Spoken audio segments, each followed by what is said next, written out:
ബലാത്സംഗം ചെയ്യുന്നവർ പുറത്തു നിൽക്കണമെന്നും ബലാത്സംഗത്തിന് ഇരയായ ആളുടെ കുടുംബത്തെ ജയിലിലടയ്ക്കണമെന്നും മനുസ്മൃതിയിൽ എഴുതിയിട്ടുണ്ട്. ഇസ്ലാമിക മതമൗലികവാദികളെ പ്രീതിപ്പെടുത്താൻ രാഹുൽ ഗാന്ധി തന്റെ പ്രസംഗത്തിൽ മതത്തെ തിരികെ കയറ്റി. രാഹുലിനെ ഹിന്ദുമതത്തിൽ നിന്ന് പുറത്താക്കണം, അല്ലെങ്കിൽ ഹിന്ദുമതത്തെ ഈ രീതിയിൽ അവഹേളിച്ച രാഹുൽ ഗാന്ധി മാപ്പ് പറയണം. ഈ ആവശ്യവുമായി ഇപ്പോൾ വന്നിരിക്കുകയാണ് മഹാകുംഭമേള ധർമ്മ സൻസദ്. ഞാൻ കുറച്ച് ദിവസങ്ങൾക്ക് മുൻപ് ഹത്രാസിൽ പോയിരുന്നു. 4 വർഷം മുൻപ് ഒരു പെൺകുട്ടി അവിടെ കൂട്ടബലാത്സംഗത്തിനിരയായി. ഞാൻ ആ പെൺകുട്ടിയുടെ വീട്ടിൽ പോയി കുടുംബത്തെ കണ്ടു. കൂട്ടബലാത്സംഗം ചെയ്തവർ പുറത്ത് കറങ്ങി നടക്കുന്നു. പെൺകുട്ടിയുടെ കുടുംബം വീട്ടിൽ അടച്ചിട്ടിരിക്കുകയാണ്.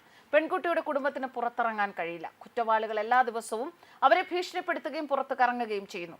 ബലാത്സംഗം ചെയ്യുന്നവർ പുറത്തു നിൽക്കണമെന്നും ബലാത്സംഗത്തിന് ഇരയായ ആളുടെ കുടുംബത്തെ ജയിലിലടയ്ക്കണമെന്നും ഭരണഘടനയിൽ എവിടെയാണ് എഴുതിയിരിക്കുന്നത്? ഇത് നിങ്ങളുടെ പുസ്തകത്തിൽ എഴുതിയിട്ടുണ്ട്, മനുസ്മൃതിയിൽ എഴുതിയിട്ടുണ്ട്, പക്ഷെ ഭരണഘടനയിൽ എഴുതിയിട്ടില്ല എന്നാണ് രാഹുൽ ഗാന്ധി പറഞ്ഞത്. 1 മാസത്തിനുള്ളിൽ രാഹുൽ ഗാന്ധി മാപ്പ് പറയണം, അല്ലെങ്കിൽ അദ്ദേഹത്തെ ഹിന്ദു മതത്തിൽ നിന്ന് പുറത്താക്കണം എന്ന വ്യവസ്ഥയാണ് സൻസദിൽ ഇപ്പോൾ ആചാര്യന്മാർ മുന്നോട്ട് വെച്ചത്. ഹത്രാസ് പീഡന കേസിനെ പറ്റി പാർലമെന്റിൽ നടത്തിയ ഒരു പ്രസംഗം, അതിനിടെയാണ് രാഹുൽ ഹിന്ദു മതത്തെ അവഹേളിച്ചത്. ബലാത്സംഗത്തിനിരയായ പെൺകുട്ടിയുടെ കുടുംബം പോലീസ് നിരീക്ഷണത്തിൽ അവരുടെ വീട്ടിൽ ഒതുങ്ങിക്കഴിയുകയാണെന്നും അതേസമയം ബലാത്സംഗ പ്രതികൾ സ്വതന്ത്രമായി വിഹരിക്കുകയാണ് എന്നും പറഞ്ഞ രാഹുൽ പിന്നീടുള്ള തന്റെ വാക്കുകളിൽ സനാതന ധർമ്മത്തെ അവഹേളിക്കുന്ന കാര്യങ്ങൾ കൂടി ഉൾപ്പെടുത്തുകയായിരുന്നു. അതിപ്രാചീന കാലം മുതൽ ഭാരതത്തിലെ ചില സ്ഥലങ്ങളിൽ വ്യവഹാര നിർണയത്തിന് പ്രയോജനപ്പെടുത്തിയിരുന്ന നിയമഗ്രന്ഥമാണ് മനുസ്മൃതി. ഭൃഗു സംഹിത എന്നും പേരുണ്ട്. ആദിമ മനുഷ്യൻ എന്ന് ഹിന്ദു വിശ്വാസികൾ കരുതുന്ന മനുവിന്റെ പേരിലാണ് മനുസ്മൃതി അറിയപ്പെടുന്നത്. ഈ സ്മൃതിയിലെ നീതി നിയമങ്ങളും ധർമാചാരങ്ങളുമാണ് ഭാരതത്തിൽ നിലനിന്നിരുന്ന ആര്യ സമൂഹത്തിന്റെയും അതുവഴി അവർ അധിനിവേശം ചെയ്ത ദ്രാവിഡ ദേശങ്ങളിലെ ഹിന്ദുവൽക്കരിക്കപ്പെട്ട ജനങ്ങളുടെയും നിയമവാഴ്ചയുടെ ആധാരം. കേരളത്തിലും ആര്യ അധിനിവേശത്തിന് ശേഷം അടുത്ത നൂറ്റാണ്ട് വരെ മനുസ്മൃതി പിന്തുടർന്നു വന്നിരുന്നു. ശങ്കരാചാര്യരുടെ ശങ്കരസ്മൃതികൾ പ്രചാരത്തിലാവും വരെ മനുസ്മൃതിക്കായിരുന്നു പ്രാധാന്യം. ഹൈന്ദവ നിയമങ്ങൾ മനുസ്മൃതിയുടെ ചുവട് പിടിച്ചാണ് നിർമ്മിച്ചിട്ടുള്ളത്.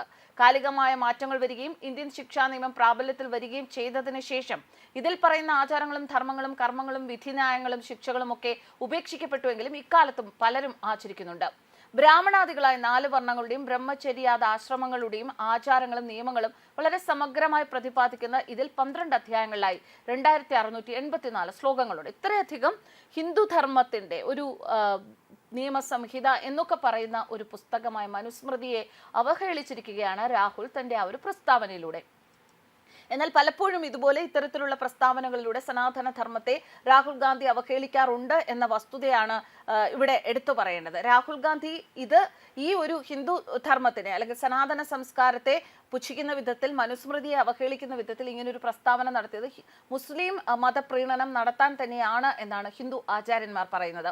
ഈ സമയത്ത് ഈ അടുത്ത ദിവസങ്ങളിൽ ഒഡീഷയിൽ കോൺഗ്രസ് MP രാഹുൽ ഗാന്ധിക്കെതിരെ ഇന്ത്യ വിരുദ്ധ പരാമർശം നടത്തിയതിന് FIR രജിസ്റ്റർ ചെയ്തിരുന്നു. ഹിന്ദു സംഘടനകളുടെയും BJPയുടെയും പരാതിയിൽ ജാർസുഗുഡ ടൗൺ പോലീസ് സ്റ്റേഷനിലാണ് FIR രജിസ്റ്റർ ചെയ്തത്. കേസിൽ പോലീസ് അന്വേഷണം നടത്തി വരികയാണ്. രാംഹരി പൂജാരി എന്ന വ്യക്തി സമർപ്പിച്ച പരാതിയിൽ ഗാന്ധിയുടെ പരാമർശങ്ങൾ രാജ്യത്തിന്റെ ഐക്യത്തിനും അഖണ്ഡതയ്ക്കും ഭീഷണിയാണ് എന്നാണ് പറയുന്നത്.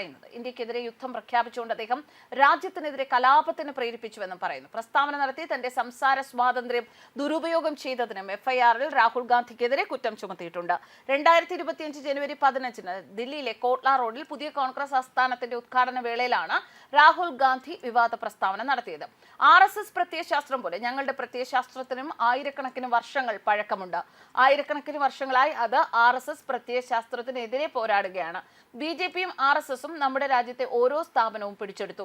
നമ്മൾ ഇപ്പോൾ പോരാടുന്നത് BJPയുമായും RSSുമായും ഇന്ത്യൻ ഭരണകൂടവുമായും ആണ് എന്നാണ് രാഹുൽ ഗാന്ധിയുടെ വാക്കുകൾ.